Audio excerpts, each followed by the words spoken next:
안녕하세요. 속풀이 짬뽕 알뜰 세트입니다. 셜록 홈즈는 영화나 드라마로 가장 많이 영상화된 문학 인간 캐릭터로 기네스북에 오를 정도로 많은 사랑을 받고 있는 인물인데요. 작가인 코난 도일은 오히려 너무 큰 셜록의 인기 때문에 본인의 다른 작품들이 묻히자 마지막 사건에서 셜록이 폭포 아래로 떨어지며 죽는 장면을 만들었고 시리즈를 완결시킵니다. 그런데 독자들의 항의가 상상을 초월했다고 하는데요. 런던의 시민들은 셜록을 추모한다며 검은 리본을 차고 다닌 데다가 아예 코난 도일의 집 앞에서 셜록의 장례식을 치러줬다고도 하고 매일매일 엄청난 양의 항의 편지가 전 세계에서 출판사로 왔으며 많은 사람들이 코난의 집에 돌을 던져서 창문은 항상 깨져 있었으며 한 노부인은 코난 도일을 우산으로 때리기도 했다고 합니다. 심지어 어떤 독자는 소송을 걸기도 하고 코난 도일이 너무 힘들다고 어머니한테 편지를 쓰자 어머니는 근데 홈즈는 왜 죽였니? 라고 답장했다고도 하는데요. 결국 코난 도일은 10년 후에 셜록 홈즈의 귀환이라는 소편을 썼고 사실 셜록 홈즈는 죽은 척해서 숨어있던 거다 라는 식으로 연재를 다시 했다고도 합니다. 코난 도일은 내가 실제로 사람을 죽였어도 그렇게 욕을 얻어먹진 않았을 것이다 라고 했다네요. 우리나라에도 연민정으로 큰 인기를 모았던 이유리가 촬영 중 욕을 먹기도 하고 사랑과 전쟁에서 남의 남자를 많이 뺏는 역할로 나왔던 민지영 씨도 목욕탕 같은 데서 물 묻은 손으로 아주머니들한테 맞았다고도 하는데요. 이번엔 이렇게 무언가에 과몰입하다 보면 생겨나는 일들을 모아봤습니다. 그럼 한번 볼까요? 첫 번째는 황금귀 과몰입입니다. 더 좋은 소리를 듣기 위해 모든 것을 바치는 분들이 있는데요. 남들이 들을 땐 똑같은 소리일지라도 이분들이 들으면 미세한 차이를 잡아낼 수 있다고 합니다. 이분들은 더 좋은 소리를 듣기 위해 정말 많은 노력을 하는데요. 우선적으로 스피커와 앰프 같은 기본 기기에 큰 비용을 쓰는데 여기서도 만족을 못하면 다른 방법들을 찾는다고 합니다. 케이블의 재질이 음질에 영향을 미친다고 하여 더 좋은 케이블을 사용하는데 99.999% 순도의 무산소 동선이라고 하는 케이블을 사용하지만 이로도 만족을 못하는 분들은 99.9999%, 99.99999%의 선을 찾아서 설치를 한다고도 합니다.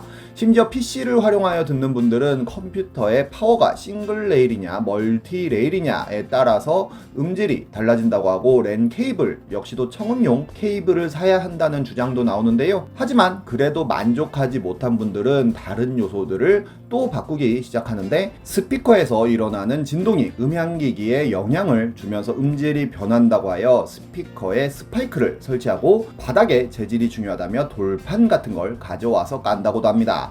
케이블의 진동을 피하겠다며 케이블 받침을 쓰기도 하는데요. 심지어 컴퓨터 부품의 진동에 따라 음질이 달라진다고 하여 음감용 램을 따로 팔기도 하고 음감용 SSD까지도 판매한다고 하네요. 음색뿐만 아니라 영화의 화질도 달라졌다는 후기가 올라오기도 했습니다. 이런 분들을 타겟으로 한 제품들도 많이 나오기도 했는데요. 퀀텀 파워칩이라고 붙이기만 하면 음질이 좋아진다는 스티커가 나왔는데 자그마치 양자 역학을 이용한 독일의 최첨단 과학 기술이 담긴 스티커라고 합니다. 케이블은 물론 스피커, 휴즈, 콘덴서 등등 어디든 붙이기만 하면 된다고 하네요. 재미난 사건들도 있는데요. 스위스의 골드문트라는 오디오 회사는 스위스답게 정밀 가공하는 것으로도 유명한데 스피커 하나에 몇 억짜리가 있을 정도로 오디오계에서는 에르메스 같은 존재라고 합니다. 그런데 골드문트에서 1600만원짜리 CDP를 판매한 적이 있었는데 누군가가 구매해서 분해를 해보니 파이오니어에서 16만원에 파는 CDP와 똑같은 기판이 들어있었다고 합니다. 골드문트 대표에게 이에 대해 물어보니 고객들은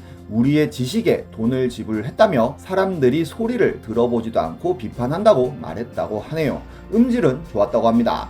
대림대의 방송음향 기술 교수인 김도헌 교수는 본인의 유튜브 채널을 운영하고도 있는데요. 랜 케이블과 공유기, 전원 케이블 등이 음원의 음질을 바꾸지 않는다는 주장을 하자 많은 황금귀들이 반박을 했다고 합니다. 그러자 교수님은 작년에 황금귀의 소유자분들을 모신다며 랜선에 따라 소리가 다르게 들린다고 하는 사람들을 모집하는데요. 4명의 지원자가 모였고 이렇게 수천만 원짜리 세팅을 완료한 후 기다렸지만 아무도 안 왔다고 합니다. 황금귀들을 조롱하는 게시물들이 올라오기도 하는데요. 배터리별 소리에 대해서 연구를 해보았다며 에너자이저가 가장 좋은 소리를 낸다는 글을 올리신 분도 있으며 어떤 분은 원전 원전에서 나온 전기와 화력발전소의 전기, 수력발전소의 전기를 다 써봤는데 원전 전기는 까끌까끌한 느낌을 주고 화력 전기는 풍부한 볼륨감을 주며 수력 전기는 매끄러운 조화를 이루어준다는 글을 쓰기도 하였고 어떤 분은 파일의 특성마다 음질이 다르다는 글을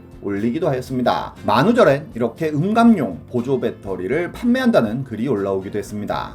다음은 MBTI 과몰입입니다. MBTI는 1944년 캐서린 브릭스라는 작가가 딸과 함께 개발한 성격 유형 선호지표라고 하는데요. 총 16개의 유형으로 사람 성격을 구분하는데 저도 해봤지만 해보면 어느 정도 나의 성격과 비슷한 결과가 나오는 것 같기도 합니다. 그런데 MBTI에 맞춰서 본인 성격을 오히려 바꾸는 등 과몰입하는 분들도 나타난다고 하는데요. 한 커뮤니티엔 T병 걸린 친구 때문에 미치겠는 후기라는 글이 올라왔는데 T는 싱킹의 줄임말로 사고형이라고 하여 결과를 중시하고 논리적인 유형이라고 합니다.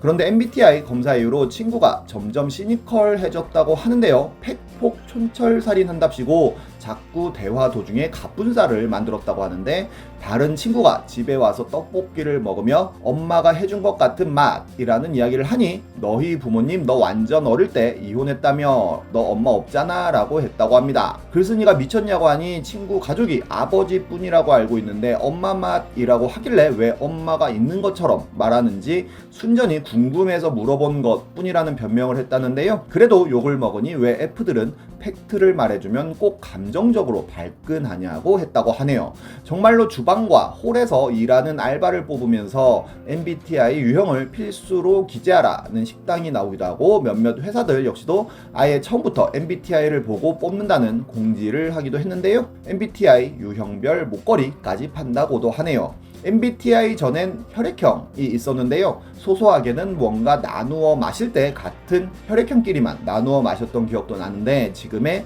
MBTI보다 훨씬 더 크게 사회적인 영향을 미쳤던 기억이 납니다. B형 남자친구라고 하여 까칠한 성격의 남주가 나오는 영화가 흥행하기도 하였으며 과학 학습 만화에는 혈액형의 수수께끼라는 책까지 나올 정도였는데요. 이렇게 혈액형으로 본 기본 성격이라며 혈액형에 따른 성격을 단정 짓기도 하였습니다. 미혼 여성의 60%가 기피하는 혈액형이 있다는 조사를 하여 B형을 가장 많이 기피한다는 기사가 나오기도 하고 역대 대통령들의 혈액형을 조사하여 각 대통령들의 성격과 결부시키기도 했는데 O형이 통큰 스케일이라며 가장 대통령에 어울리는 혈액형이라는 이야기까지 합니다. 심지어 A형은 사무직에 O형은 영업직에 맞다는 기사까지도 나오는데요. 워낙 어렸을 때부터 이렇게 혈액형에 대한 이야기들을 많이 들어서 그런지는 몰라도 저도 모르게 그 사람의 혈액형을 알면 성격 이렇겠구나 하는 선입견을 가지는 것 같기도 합니다. 예전 골목 식당에서 조보아가 사람만 보고 혈액형을 맞춘 적이 있었는데요. 보통은 다 웃고 넘어갔지만 여기에도 과몰입하신 분들이 있었는데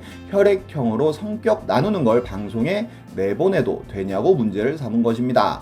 그러자 골목 식당 갤러리에는 조보아 혈액형으로 문제 삼는 애들 있는데 라며 인싸 아싸로 구분하는 글이 올라오는데요. 인싸들의 세계에선 팩트가 중요하지 않다며 그저 관계와 대화가 목적인 반면 아싸들의 대화에서는 논리와 팩트를 끌어와서 상대방 조지는 게 목적이라며 논쟁이 목적이라는 이야기였습니다. 물론 조보아에게 직접 팩트로 따지면 조보아가 할 말은 없겠지만 대신 무한하고 어색한 웃음만 지을 거라며 마무리 짓습니다. 엔드게임은 전 세계적으로 큰 인기를 모은 영화이기도 한데요. 중국엔 정말로 너무 과몰입을 한 여대생이 있었다고 하는데 영화가 시작하자마자 눈물을 훔치더니 오열하기 시작했고 영화가 결말을 향해 달려갈 때는 더 큰 소리로 울다가 호흡곤란으로 쓰러졌다고 합니다. 결국 구급차에 실려 병원으로 이송되어 산소 마스크를 쓰고 진정했다고 하네요. 무엇이든 과하면 탈이 나는 것 같습니다. 지금까지 속풀이 짬뽕 알뜰 세트였습니다.